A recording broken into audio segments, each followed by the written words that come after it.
Denis Bigeot est passionné par le vent. Après avoir enseigné le kite un peu partout dans la province, l'amateur de plein air a posé son choix sur Gaspé pour ouvrir son école.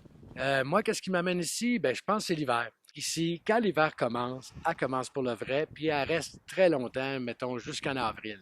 Ça fait en fait compte 17 ans que je fais du kite vraiment à travers le Québec. Et j'ai été aussi le directeur de la plus grosse école à Montréal. Le kite se pratique autant sur l'eau que sur la neige. Dans tous les cas, on se déplace à l'aide d'un cerf-volant géant. Pratique soit en snow, ou soit on appelle kite snow ou snow kite, puis en ski alpin. Et ça nous permet de glisser sur la neige comme un bateau à voile. Les personnes aujourd'hui qui ont venu prendre le cours, ils ont déjà pris une initiation avant. Puis là, on a commencé à donner le cours vraiment dans la neige avec les grosses voiles. Là, on a tout simplement gonflé notre voile avec une pompe pour qu'elle devienne sa forme. Et après ça, on installe tous les cordes au complet qui ont 90 pieds, puis c'est 4 cordes.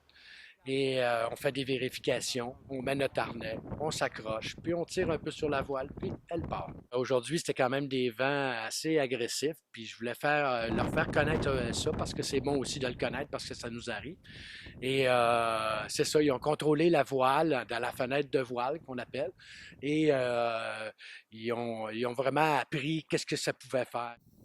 Vu de l'extérieur, le sport peut sembler un peu extrême, mais aux yeux du professeur, il est à la portée de tous. Ça s'adresse à tout le monde. Moi, je peux dire qu'à partir de ces 7-8 ans, dépendant des conditions toujours de vent, puis jusqu'à quel âge? Ben, jusqu'à l'âge que tu es en forme, c'est tout. On a un sport que vraiment, il faut vraiment suivre le vent. Aujourd'hui, c'est très rafaleux. Ça fait une grosse différence, ce qui fait qu'en fait, compte, le contrôle demande beaucoup plus de précision.